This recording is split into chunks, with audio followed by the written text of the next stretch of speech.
দর্শক মতামত পর্বে আমাদের সাথে একজন অতিথি উপস্থিত আছেন। আমাদের সাথে আছেন শহীদুল ইসলাম, প্রথম আলোর লন্ডন প্রতিনিধি। আসসালামু আলাইকুম।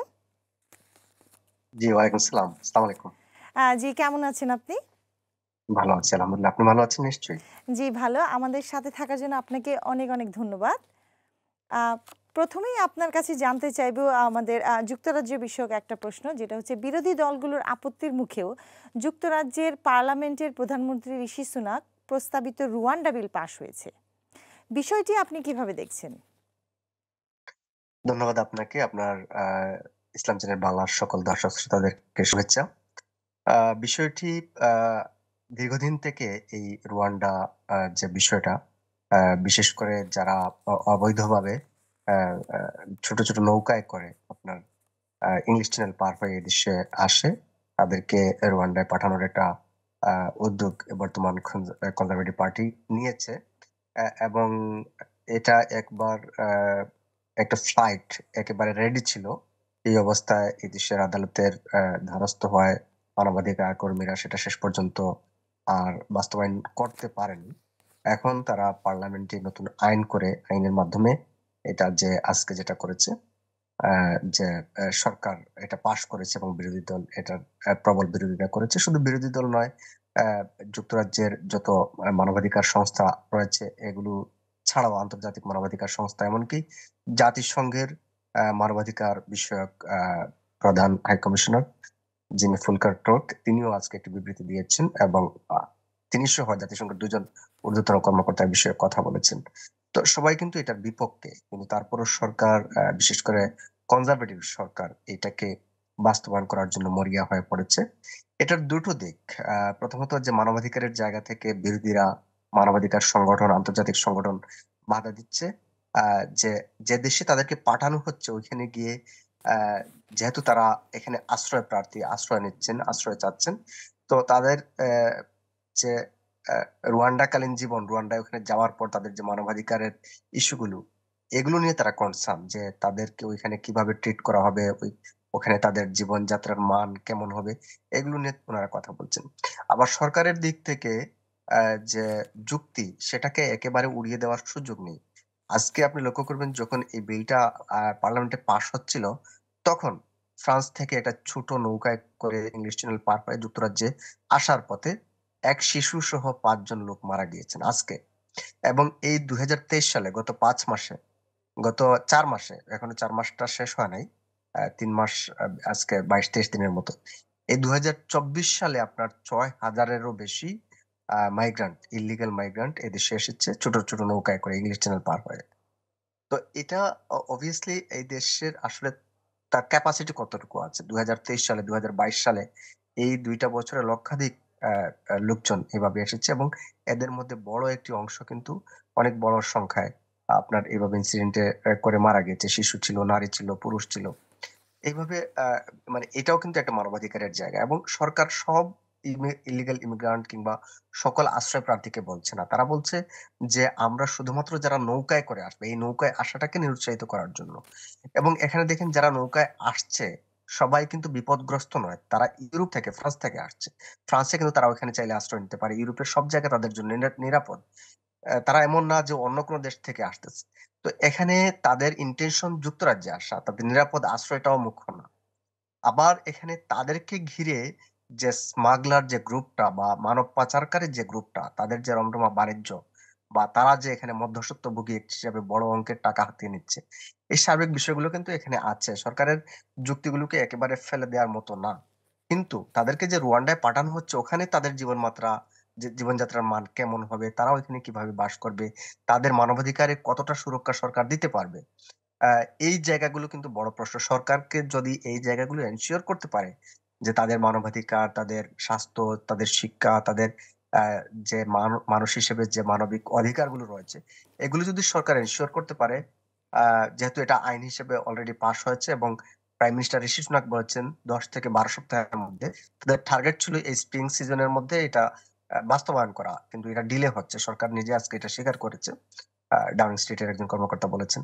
সো এটা ১০ থেকে ১২ সপ্তাহের মধ্যে তারা ফ্লাইট করবে। একটা ফ্লাইট পাঠাবে। এরকম একটা ডিটারমাইন্ড অবস্থায় সরকার চলে এসেছে এবং যেহেতু এটা ফাইনালি আইন হয়ে গেছে, এটা মনে হয় বাস্তবায়ন হবে। কিন্তু সরকারকে এই মানবাধিকারের জায়গা নিশ্চিত করতে হবে। জি, আপনার কি মনে হয় এই যে রুয়ান্ডা বিল এটা ঋষি সুনাকের উপরে পরবর্তী নির্বাচনে কি ধরনের প্রভাব ফেলতে পারে? এখানে ২ ধরনের প্রভাব আছে। আগামী নির্বাচনে অলরেডি গাজা ইস্যুটা নিয়ে তো একটা আ প্রবল অবস্থা আছে। এবং সরকারের বিশেষ করে বিরোধী দলও এখানে ২ মেইনস্ট্রিম রাজনীতির যে বড় ২ দল তাদের ২ দলের বিরুদ্ধেই কিন্তু জনমতের আ একটা বড় প্রতিফলন রয়েছে। এর বাইরে রুয়ান্ডা বিলটা নিয়ে আমার মনে হয় আ এই দেশের যে রক্ষণশীল যারা ভোটার রয়েছেন, তাদের দিক থেকে ক্ষমতাসীন কনজারভেটিভ পার্টি কিছুটা আনুকূল্য পেতে পারে। কারণ এই যে অবৈধ ইমিগ্রান্টস অ্যা ইস্যুটা নিয়ে এদেশের রক্ষণশীল যারা রয়েছেন, তারা তাদের মধ্যেও কনসার্ন আছে এবং তারাও বিষয়টাকে আ সাধুবাদ জানাচ্ছেন সরকারের দিক থেকে। জি, আপনার কি মনে হয় যে বিরোধী দল যে লেবার পার্টি তাদের এই বিষয়ে কি মতামতটা কি?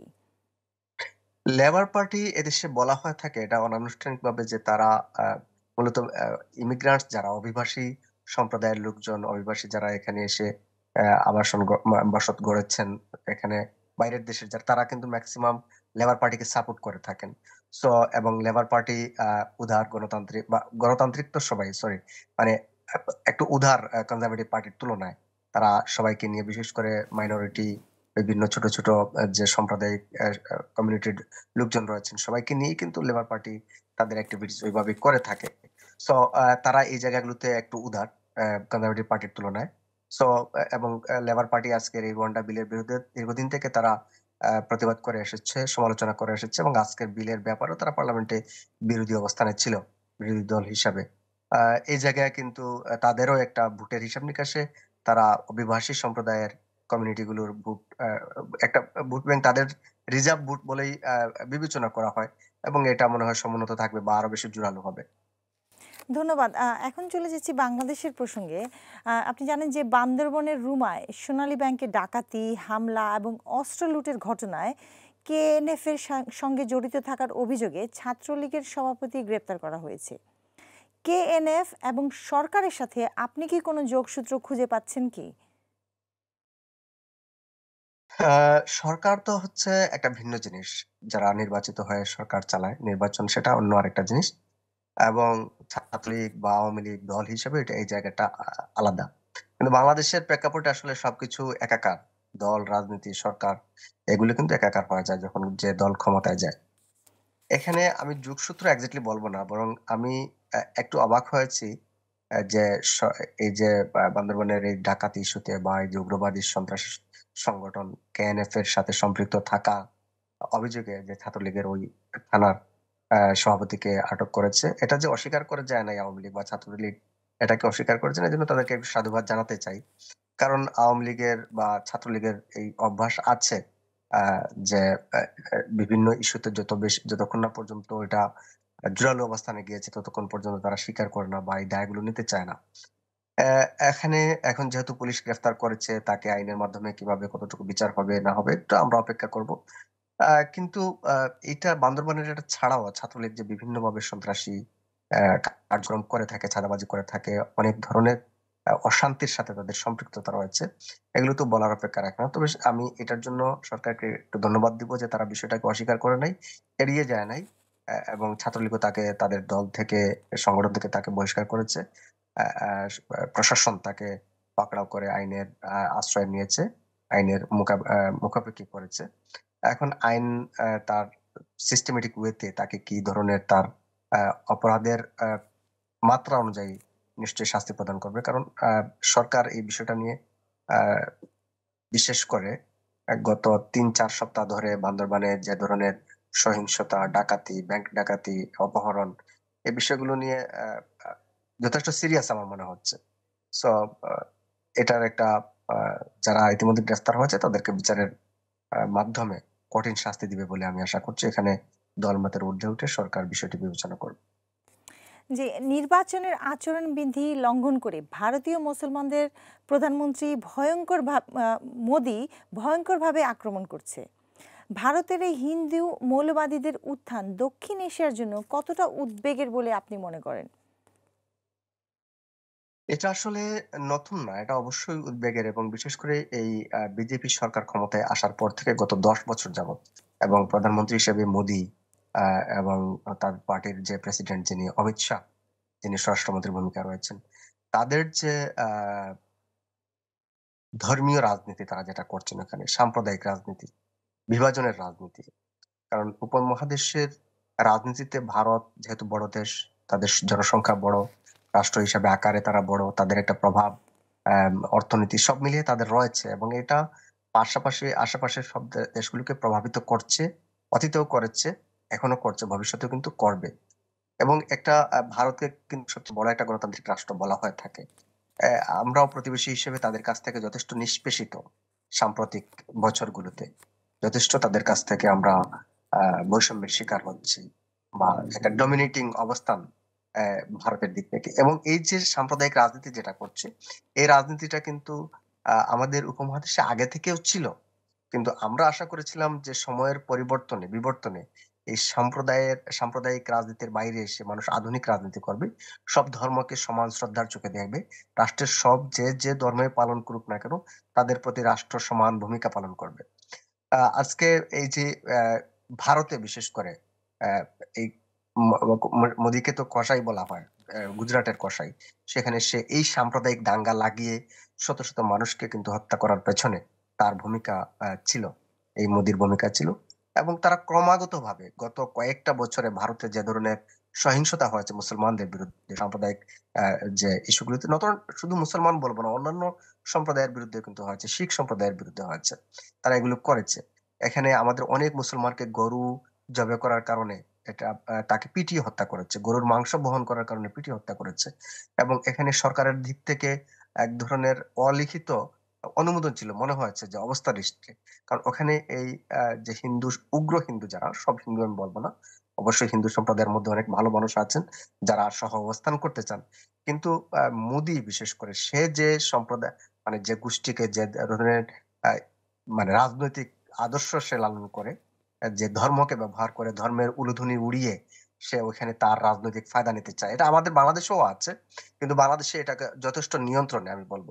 কিন্তু ওখানে যে তার বিশেষ করে আগামী নির্বাচনকে সামনে রেখে সে আবার যখন দেখছে যে তার অপশাসন, দুর্নীতি বা মানবাধিকারের প্রতি তার যে অবস্থান থাকার কথা সেই জায়গাগুলোতে তার ব্যর্থতার কারণে সে আবার নির্বাচনী বৈতরণী পার হওয়ার জন্য সে ধর্মকে সামনে নিয়ে এসেছে। যেহেতু ওখানে সংখ্যাগরিষ্ঠ লোকজন হিন্দু, তাই ওই হিন্দু সম্প্রদায়ের ভোট ব্যাংক যেটা আছে সেটাকে তার বাক্সে ঢুকানোর জন্য যত ধরনের সাম্প্রদায়িক কথা বলা যায় সে বলে যাচ্ছে। কিন্তু কথা সেটা না। কথা হচ্ছে যে ওখানকার নির্বাচন কমিশন আমরা জানতাম যে অন্তত ভারতে ২-৩ টা প্রতিষ্ঠান শক্তিশালী। তাদের আদালত, তাদের নির্বাচন কমিশন এবং তাদের অর্থনৈতিক জায়গাগুলো শক্তিশালী। যদিও ওখানে অনেক দুর্নীতি আছে, অনেক কিছুই সমস্যা আছে। কিন্তু নির্বাচন কমিশন এই ব্যাপারে কোনো ভূমিকা নিচ্ছে না এবং নির্বাচনের যে আচরণবিধি নির্বাচন কমিশন কর্তৃক ঘোষিত সেগুলোর সুস্পষ্ট লঙ্ঘন হচ্ছে। হাজার, হাজার ভারতীয় নাগরিক এটার বিরুদ্ধে নির্বাচন কমিশনে আ আবেদন করেছেন। নির্বাচন কমিশনারকে সাংবাদিকরা প্রশ্ন করেছেন। কিন্তু তারা সম্পূর্ণ বিষয়টাকে এড়িয়ে যাচ্ছে। এটা দ্বারা বোঝা যায় যে ওখানে নির্বাচন কমিশনের উপর মোদী সরকারের যথেষ্ট প্রভাব রয়েছে। তারা এই ব্যাপারে কোনো পদক্ষেপ নিচ্ছে, কোনো টুঁ-শব্দ করছে না। এটা কিন্তু সবচেয়ে বড় কনসার্ন এর জায়গা, শঙ্কার জায়গা। যে নির্বাচন কমিশন যদি নিরপেক্ষতার জায়গা বাংলাদেশের মতো হয়ে যায়, ভারতে অন্তত, তাহলে কিন্তু ভারত, বাংলাদেশ, পাকিস্তান সব জায়গায় পাকিস্তানের নির্বাচন কিছুদিন আগে হয়ে গেল। সেখানেও নির্বাচন কমিশন আপনার বিতর্কিত। কারণ ওখানে কারচুপির বড় অভিযোগ এসেছে। বাংলাদেশে তো গত ৪ ২০ ১৫ বছর যাবৎ নির্বাচন গত ৩ টা কমিশন এরা বিতর্কের ঊর্ধ্বে উঠতে পারেনি। সবগুলাই বিতর্কিত। ভারতেও যেটুকু অন্তত আশার আলো ছিল যে ওখানে না কিছু, কিছু প্রতিষ্ঠান আমি একটু আগে উল্লেখ করেছি এর মধ্যে নির্বাচন কমিশন অন্যতম যে না তারা তাদের শক্তিশালী নির্বাচন কমিশন রয়েছে। তো এই জায়গাগুলো কিন্তু এখন আর ম্লান হয়ে যাচ্ছে। এটা যে আমাদের উপমহাদেশের গণতান্ত্রিক রাজনীতি যে অগ্রসর হবে, সেটা আসলে আমরা দেখতে পাচ্ছি না। আমরা দেখতে পাচ্ছি যে প্রত্যেকটি দেশেই আ এই ধরনের সংকট, সংঘাত, ধর্মীয় রাজনীতি, সাম্প্রদায়িক রাজনীতি এবং নির্বাচন কমিশনের নীরব ভূমিকা, তারা এক একপেশে অভিনয় করে যাওয়া, এগুলো যথেষ্ট গণতন্ত্রের জন্য শঙ্কা বলে আমি মনে করছি। অন্তত আমাদের দক্ষিণ এশিয়ার জন্য। জি, ধন্যবাদ শহীদুল ইসলাম। এবার সীমান্ত হত্যা প্রসঙ্গ।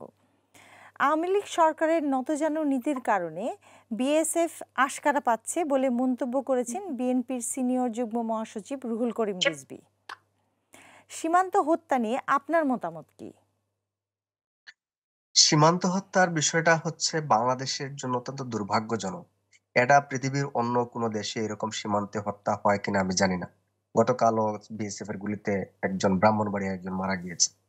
এবং এটা পরিসংখ্যান দেখলে দেখবেন, আমি আমি পেছনে যাব না, যেহেতু বর্তমান সরকার টানা ১৬ বছর ১৫ বছর পার হয়ে ১৬ বছর চলছে তারা ক্ষমতায় রয়েছে, এবং তারা দাবি করে ভারতের সাথে তাদের অত্যন্ত বন্ধুত্বপূর্ণ পূর্ণ সম্পর্ক রয়েছে।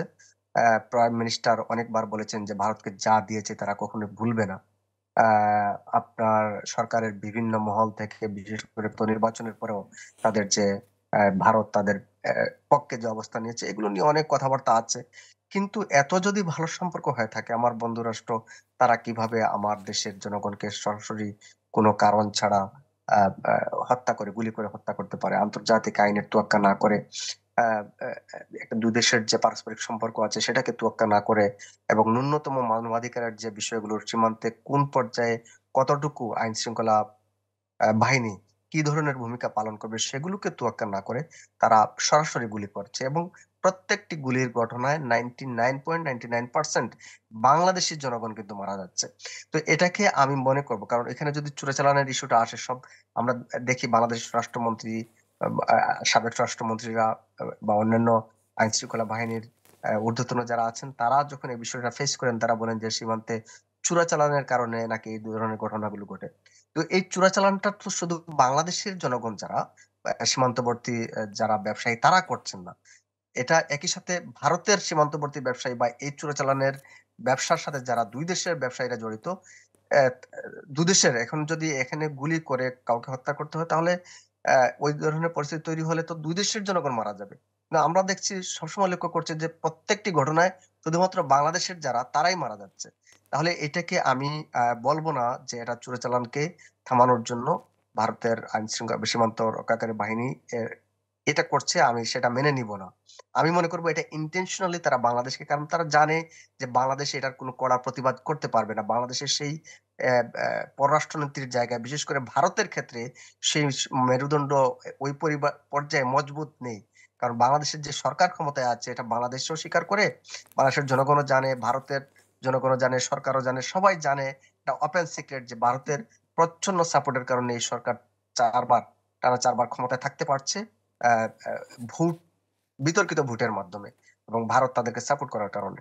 কারণ ভারত যেহেতু তাদেরকে ক্ষমতায় রাখতে সহযোগিতা করছে, সেভাবে সেই জায়গায় আপনার এই সরকার কিভাবে কড়া প্রতিবাদ জানাতে পারবে?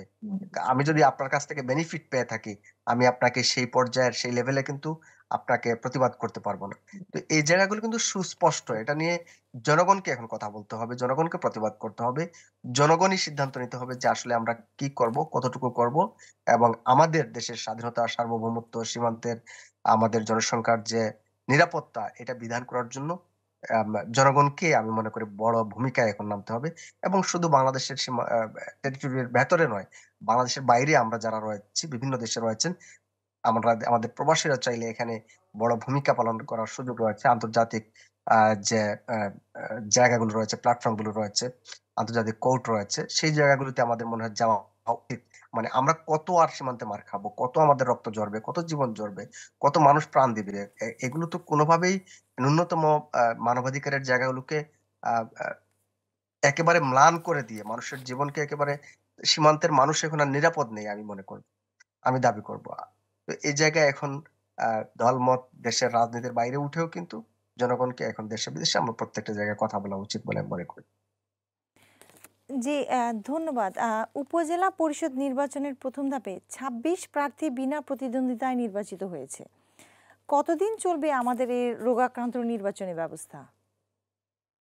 যতদিন আমাদের দেশের রাজনীতিতে পরিবর্তন আসবে না, যতদিন আমাদের দেশের জনগণ তার ভোটাধিকার, তার রাজনৈতিক অধিকার ফিরে পাবে না, এবং এটার জন্য আমি শুধুমাত্র ক্ষমতাসীন দল আওয়ামী লীগকে দায়ী করব না, এটার জন্য বিরোধী দলগুলো দায়ী রয়েছে।